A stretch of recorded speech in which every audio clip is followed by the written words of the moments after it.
สวัสดีครับผมเบาหนองครับมือนี้มาพอๆกับเบาหนองอีกคือเก่าครับผมมือนี้เบาหนองมีตัวเลขและก็ความฝันของแม่เหลิมมาบอกสู่ฟังครับผมความฝันหรือตัวเลขเป็นความเชื่อส่วนบุคคลนะครับโปรดใส่วิจารณญาณในการรับชมรับฟังนำทุกสิ่งทุกอย่างขึ้นอยู่ที่โชคและดวงครับมือนี้วันพุธครับมือนี้วันพุธก่อนสิอัดคลิปเบาหนองมีเรื่องสู่ฟังออกสู่ฟังครับผมแล้วก็คุยกันนานแห้งพี่นางครับถือเลขเพื่อนบ้านอีกแล้วโอ้ยบ่าวน้องก็จะเป็นเงือดไหลอีหลีเพิ่นซื้อเลขใหญ่บ่ถือครับ985ถ้าผู้ใดจำได้เลขโค้งสุดท้ายของพี่นาง985แล้วก็เลขรถเพิ่น6528บ่ถือเลขอีกแล้วครับ3ตัวแล้วก็2ตัวครับบ่าวน้องก็เลยว่าคนหยังมันสิดวงดีเกินไปล่ะเราก็บอกอยู่ได้ว่าถ้าเลขเราบ่มาไทยก็ให้ซื้อเพื่อนบ้านซื้อจนกว่าสิออกเพิ่นว่าเพิ่นก็ซื้อของเพิ่นถือของเพิ่นอีกล่ะเงึดหลายเงึดมาน้องเงึดคนอีหยังสิดวงดีแต่นี่แหละครับเลขที่งวดสุดท้ายที่เพิ่นให้ก็คือเลขปูเพิ่นว่าเลขปู985เพิ่นซื้อ985แล้วก็มาเพิ่นก็มาฝันว่าปูนั่งรถของเพื่อนอีกก็คือ6528เลขรถเพิ่นก็ได้โชคทั้ง3ตัวบนแล้วก็2ตัวล่าง2ตัวบนบ่าวน้องว่าได้หลายบ่ได้หลายรอบนี่ตอนนั้นเลข3ตัวก็ได้2-300อยู่เพิ่นว่า2ตัวอีกก็ตัวละ500เพิ่นว่าเอาเฝ้าตักตวงเอาบอกเพิ่นนะเฝ้าตักตวงเอาซ้ำเจ้าของอันมีบุญมีบารมีเฝ้าตักตวงเอาให้เอื่อยรวยไปก่อนเดี๋ยวบ่าวหนองสิรวยน้ำกลนดอกว่าซั่น ดีใจนะเพิ่นเนาะแม่เริ่มครับแม่เริ่มเพิ่นฝันว่าเจ้าของนอนตายแต่ว่าอายุแม่เพิ่นล่ะมันก็ออกเพื่อนบ้านไปแล้วได้58อายุแม่เริ่ม58ปีแต่ว่าเลขที่เพิ่นกำไว้ในมือตอนเพิ่นนอนตายนะมันเป็นเลข3ตัวบ่าวน้องก็แล้วว่าก็ลองเบิ่งก็ลองพิจารณาเอางวดนี้ไม่มีผู้ใดบอกได้คือเก่าครับเลขมันสิมาตัวใดบ่าวน้องก็ถามว่าแม่ฝันมื้อใดโอ้ยแม่ฝันตั้งแต่คืนวันฝันวันโกนแล้วล่ะเพิ่นว่าบัดนี้มื้อนี้เพิ่นก็เลยได้เห็นกันกับบ่าวน้องเพิ่นก็เลยได้เว้า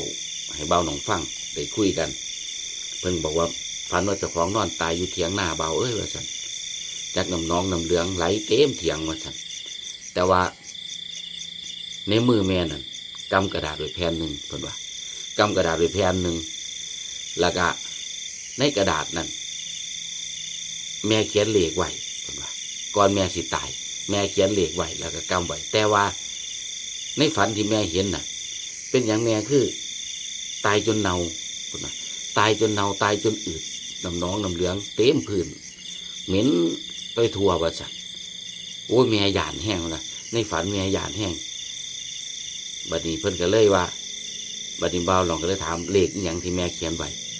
เลขที่แม่เขียนไว้กำไว้ในมือ273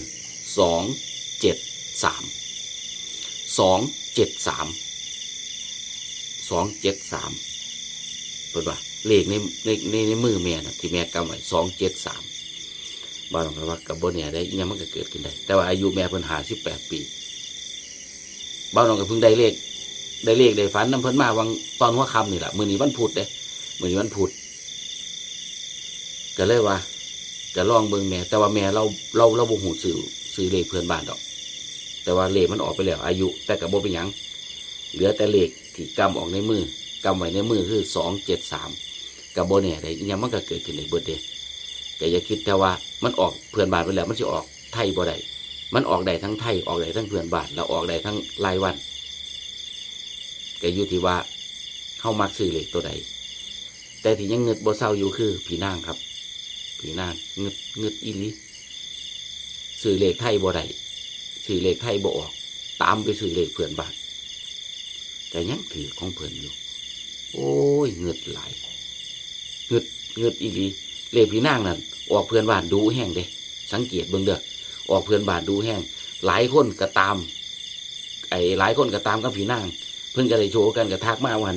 7-8 คนทักมาว่าอันได้โชว์กับพี่นางมาสั่นว่าน้องก็ดีใจนำกับผู้ใดได้บุญไผบุญมั่นบางคนก็บอกว่า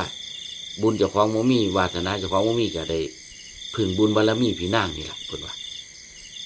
ก็บ่ฮู้ละมันก็เนาะคำว่าตัวเลขบ้านน้องก็บอกบ่ได้ดอกการันตีบ่ได้ดอก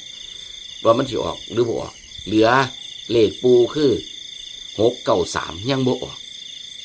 งวดผ่านจำได้บ่เลขฟ้าM100ที่พี่นางเพิ่นซื้อเลขปูนั่นคือ958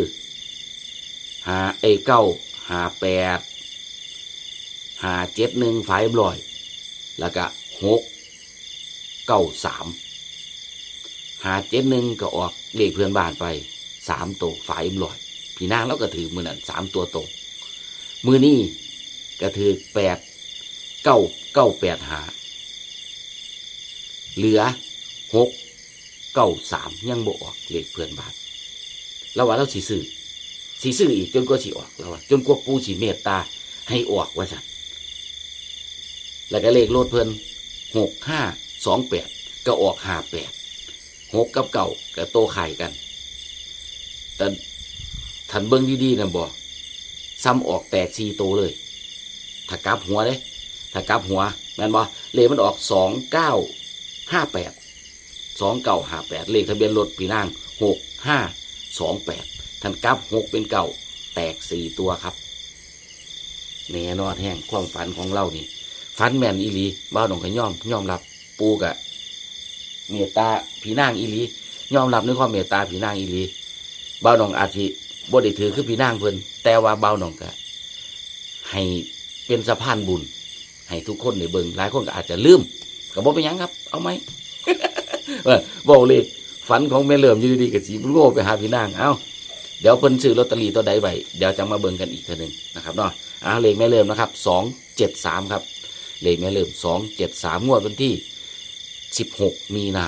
69เบิ่งไว้ฟังไว้เป็นแนวทางมักบ่มักพิจารณาเอางวดนี้เฮามาจับเงินหมื่นจับเงินแสนจับเงินล้านกันอีกคือเก่าคิดที่ไหนก็ให้สมหวังดังปรารถนาสุขผู้สุขคนครับบ่าวน้องก็เป็นสะพานบุญให้ทุกคนเนาะบ่าวน้องก็บ่ได้มีส่วนใดส่วนเสียอีหยังกับ FC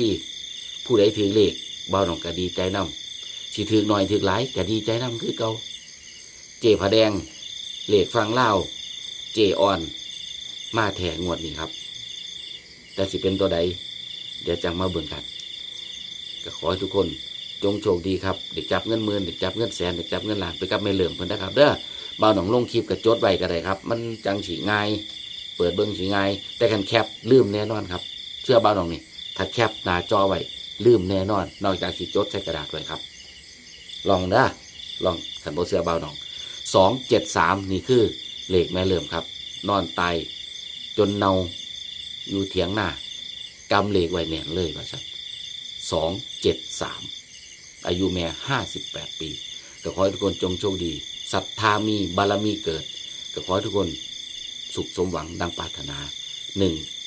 16 มีนา69สวัสดีครับ